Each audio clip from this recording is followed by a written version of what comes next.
The monster appeared shortly after they returned to the academy. To be precise, it must have been following them the whole time. An Earth Wyrm. An incredibly high-powered monster that should never be in a place like this, baring its teeth on academy grounds. Natsume, is this another part of your scheme?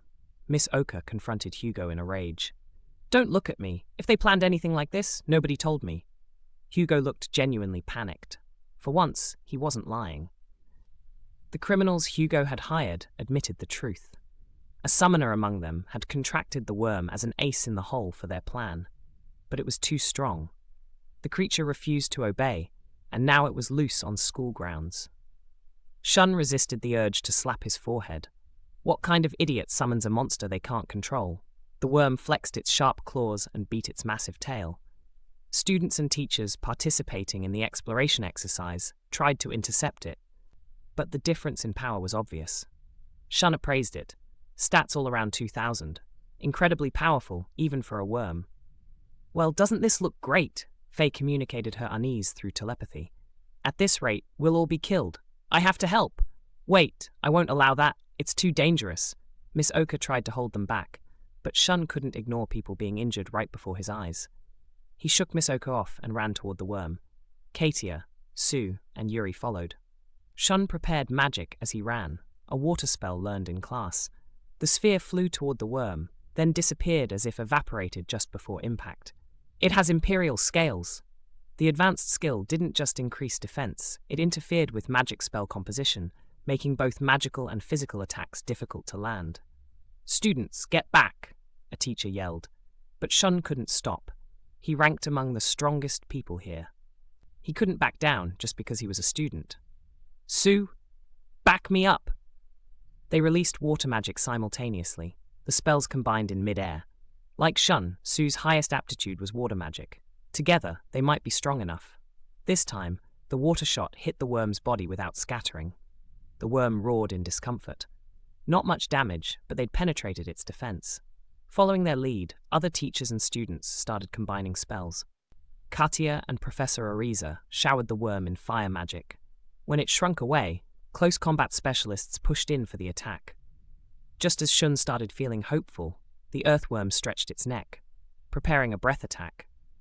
Retreat, someone shouted, but there was no time. Instead, Shun stepped forward and activated magic warfare and mental warfare at full power. Simultaneously, he spent skill points to acquire light attack. Filled with light, his sword intercepted the worm's breath. Arg! Hang in there, body! Honestly, you're so reckless! He heard Faye's voice. At the same time, the breath attack abruptly stopped. Faye had bitten the worm's neck at the crucial moment. Shun's sword swung toward the exposed neck and sliced right through. The battle was over. Don't move. I'll treat you in just a moment. Yuri used recovery magic to heal Shun's body. His arms were in particularly bad shape. If the breath attack had lasted any longer, they might have been blown right off. The thought made his body tremble belatedly. Sue and Katia were pulled away to help care for other injured students. Shun didn't want them seeing him like this anyway. When it happened, he'd been focused on battle. But now that it was over, the terrifying realization that he could have died was sinking in. The sword still clutched in his hand looked terrifying now. The feeling he'd experienced when severing the earthworm's head remained vivid. This is what it means to take a life. This is a real battle. He'd been confident he could fight because of his high stats and skills. In theory, that's exactly what he did. But now that the battle was over, he realized something. He didn't have a clue what combat really meant. Is fighting always this scary? Killing? Slowly, he released the sword. His fingers moved stiffly, as if numb with cold. Only when Yuri finished healing him did they finally let go completely. His injury was fine now, but he couldn't say the same for his mental state. My older brother Julius fights battles like this practically every day. If I want to catch up to him, I should be able to get over something like this. People were eyeing him worriedly. He had to smile and reassure them. That's what his brother would do. He couldn't do it. He was scared. Scared that he could have been killed. Scared that he'd killed a living thing. How could his brother, or any inhabitant of this world, do such a terrible thing so easily? How could Hugo try to kill him like that? Maybe Hugo had already gone mad long ago. Hugo had the title Monster Slayer, something received after defeating countless monsters. He'd done what Shun just did over and over. Maybe he'd grown accustomed to it, numb to the act of killing. Will that happen to me too someday? The thought terrified him. He inhaled deeply and tried to calm down. Just then, he noticed Faye nearby, staring at the fallen Earth Wyrm. "Faye, you saved my life. Thank you." "Sure, don't mention it." Faye continued staring distractedly at the dead worm. "What's the matter?" "Take a look at my status." Puzzled, Shun appraised his companion. Then he noticed her new title, Kin Eater. A terrible title conferred on those who've eaten the flesh of a blood relative. "It can't be. I don't see any other explanation, do you?" Faye had bitten right through the worm's neck. If so, her grant of this title made sense. That was the only way it could have happened. "I wonder if that worm came here, looking for me?" Shun's stomach churned. He promptly vomited. Meanwhile, Hugo was having a complete breakdown. The assassination plan had failed. His subordinates were captured. Miss Oka had stripped his skills and left him powerless. But something had changed during those moments of rage and despair. New skills appeared in his status. Desire, wrath, usurp, crude. They weren't normal skills. They were emotional impulses made manifest. Dark reflections of everything Hugo felt. His burning need for power, his consuming rage, his desire to steal what others had, his crude and brutal approach to problems. Looking at those skill names, Shun understood something. Hugo had crossed a line. These weren't skills gained through effort or achievement. They were personality traits crystallized into power. Hugo's descent into madness had been rewarded by the system itself. Later, Shun and Faye had a chance to talk. Yuri nearly caught them discussing taboo subjects, but they managed to deflect. "I'm fine with it," Faye said about the Kin Eater title. "I never knew my parents anyway." The casualness with which she dismissed it was almost more disturbing than the title itself. The conversation drifted to other topics. Shun, it turned out, was a Julius fanatic. Sue was a Shun fanatic. It was like a hero-worshipping pyramid scheme. They discussed Julius's legendary deeds, how he donated to the church, how he was basically royalty among adventurers. The conversation naturally turned to the Demon Lord, who'd reappeared around the time they were born. And the nightmare of the labyrinth, a spider monster that had once defeated Julius. Someone jokingly suggested the Demon Lord might be one of the reincarnations. Nervous laughter followed. Far below in the great Elro labyrinth, a different drama was unfolding. The spider had reached a lake of magma. Small islands dotted the molten surface, floating like stones in a sea of fire. She'd have to jump between them to cross. Any human attempting this would die within minutes. But she had new tools now.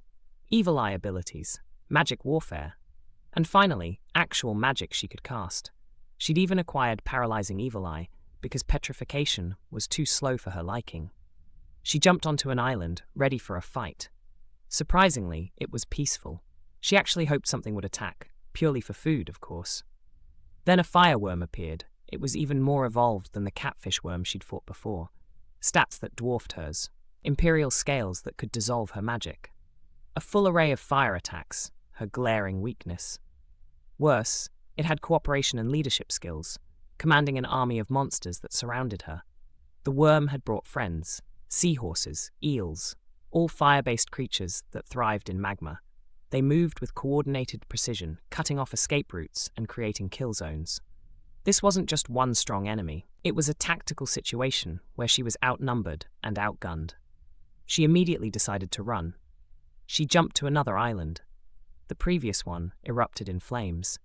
She tried escaping across the ceiling, dodging fireballs. Seahorses acted like anti-aircraft guns, peppering her with projectiles that exploded around her.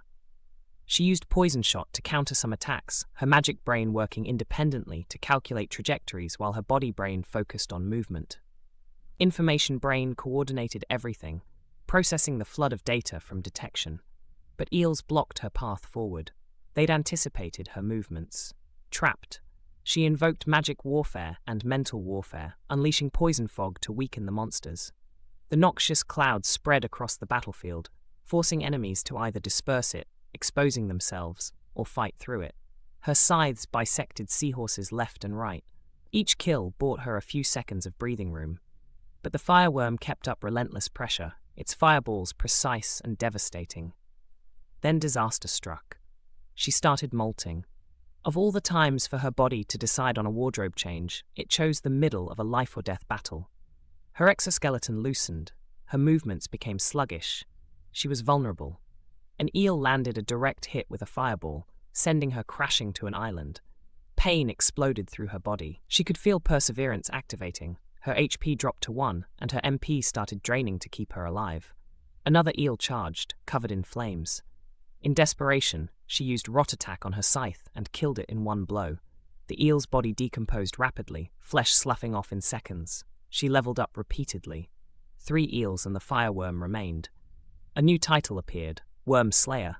She activated Cursed Evil Eye and Paralyzing Evil Eye on all 4 opponents. She ran, dodging fireballs, using shock-enhanced thread to launch herself into the air.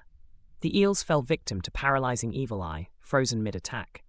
She paralyzed the firewyrm with Paralysis Shot and dragged it onto land, a real pain, but necessary. One by one, she killed the paralyzed eels with deadly spider poison, leveling up with each victory. Another title, Fearbringer. After the brutal battle, she examined her new acquisitions. The Demon Lord's skill increased all her stats. Wyrm Slayer gave her a damage boost against worms and dragons. Fearbringer made everyone afraid of her. Most exciting, spatial magic.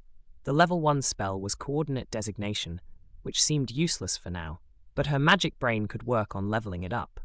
She defeated a gang of monsters led by a super-strong worm. Status conditions were overpowered. She joked about becoming the Spider Demon Lord. Elsewhere, in a council room deep in demon territory, the Demon Lord's aide sighed internally as he followed his mistress to a meeting. He had to manage everything for her. Being the Demon Lord's aide meant handling all the actual work while she made dramatic pronouncements. The other demon commanders were already there, seated around a massive table. 10 men and women, each commanding vast armies. They represented the military might of the demon race. Half stood as the Demon Lord entered. The other half, including the aide's younger brother Blow, remained seated, a subtle show of disrespect. The Demon Lord flopped into her chair casually, as if settling in for a relaxing evening rather than a war council. Reports began. The Third Army commander, Kogu, a grizzled veteran with scars mapping his face, expressed his reluctance to go to war. The humans outnumber us. Our forces are strong, but a prolonged conflict could destroy both sides. The Demon Lord tilted her head, considering. Then you and your entire army can become the cornerstone for the world. How does that sound? Subtle. Because who wouldn't want to be a cornerstone? Blow, the 7th Army commander and the aide's younger brother, couldn't contain himself. Why is this random person the Demon Lord instead of you, brother? He had a point. What were the qualifications? A particularly convincing audition? Before anyone could respond, marionette threads shot from the Demon Lord's fingers, wrapping around Blow's limbs. He froze mid-motion, a puppet suddenly aware of its strings. Shall I demonstrate why? The Demon Lord's voice was cheerful, but the threat underneath was unmistakable. She released him. Blow slumped in his chair, sweat beading on his forehead. I can also use abyss magic, she added conversationally. Would anyone like a demonstration of that? Silence. Abyss magic. Magic so advanced that even possessing it was considered legendary. Magic that shouldn't be possible to control. I also have rulers in my army. She gestured toward White, the 10th Army commander who stood silently with closed eyes. 2, to be precise. Pride and Perseverance. The commanders shifted uncomfortably. Rulers were individuals who'd acquired ruler-class titles and skills, markers of transcendent power. Having 2 in one's forces was unheard of. So, shall we start a war? The hero Julius received information that the demon army was on the move. Humans and demons were bitter enemies. He wondered how long until the army arrived. His comrades tried to lighten the mood, joking about rewards if they survived. They discussed Taratect thread, a valuable material that fetched high prices. Julius was surprised to learn that his scarf, a memento from his mother, was made from this precious substance. Hyrynx communicated telepathically. There was something strange about how the demons were moving. They were dispersing troops to invade human territory all at once, breaking up their forces oddly. It'd surely be better to concentrate on one front, so why divide their troops like that? Hyrynx noted. It's best to assume they have a reason. Julius had a terrible feeling, as if they'd walked into an enormous trap, like being caught in a spider web. It reminded him of the fight against Nightmare's vestige. He felt the same vague anxiety now. But as a hero, he couldn't run away. He tightly grasped the scarf made of spider thread. Back at the academy, several years had passed since the Wyrm attack and Hugo's assassination attempt. Few were hurt in either assault, but it shocked the academy. Hugo was never definitively punished. Before anyone could render justice, he disappeared completely. Spatial magic was suspected, but nobody knew for sure. Mizoka vanished at the same time. She hadn't been present for the fight against the Earth Wyrm either, despite being strong enough to easily defeat it. Why? With her gone, there was no way to know. Faye started devoting herself to leveling up after witnessing the death of the worm that may have been her parent. She quickly achieved evolution and now lived outside. Shun's perspective changed too. Before the attacks, he'd constantly aspired to be like Julius, but he learned a fraction of the difficulty of his brother's path. He was afraid of killing, and of being killed. But to live in this world, to walk by his brother's side, he had to conquer that fear. Still, even if he had to overcome it, he didn't want to forget it. Since then, he'd had opportunities to battle monsters. They were weak, falling to a single sword swipe. But the weight of killing them was the same. I mustn't forget this weight. I mustn't get used to it. If he forgot the weight of that act and grew accustomed to taking lives, he wouldn't be himself anymore. Just a monster that happened to share his name. His brother must fight with such thoughts close to his heart. Julius was far too kind to be oblivious to the value of life. Until Shun found that resolve, he'd simply continue improving his strength. His physical stats had caught up with his magic stats. He was happy to have rounded out like this. But the stronger he became, the more frightened he felt about wielding that strength. Sue had been acting distant lately. She used to always follow him around, but that didn't happen as often anymore.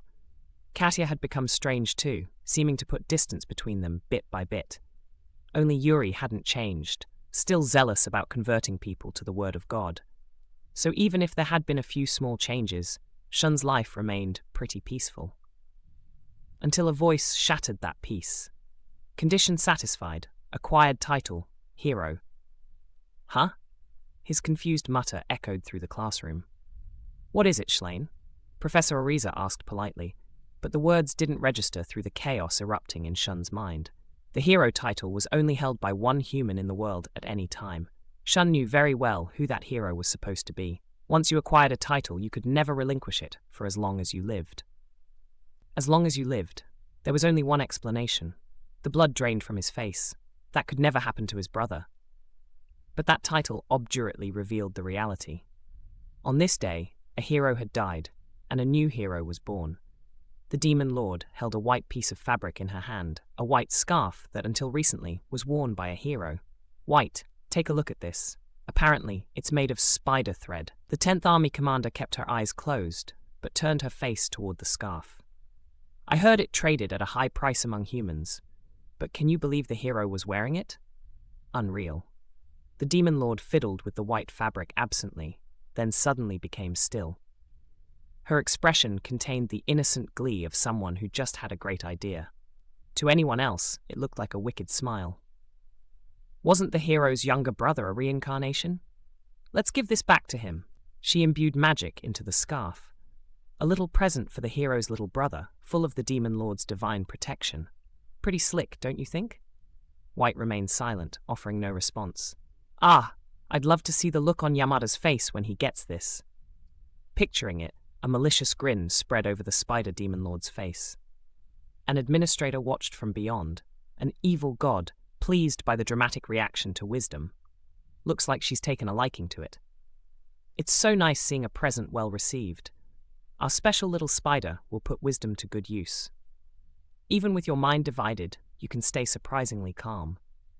Since you have 2 ruler skills, pride and perseverance, I'm sure you can manage one more. And someday, I hope you'll learn of my existence. I have high hopes for you, for I am an administrator and an evil god. Now then, what will you show me next? How will you interact with this world? How will you change it? I'm very much looking forward to finding out.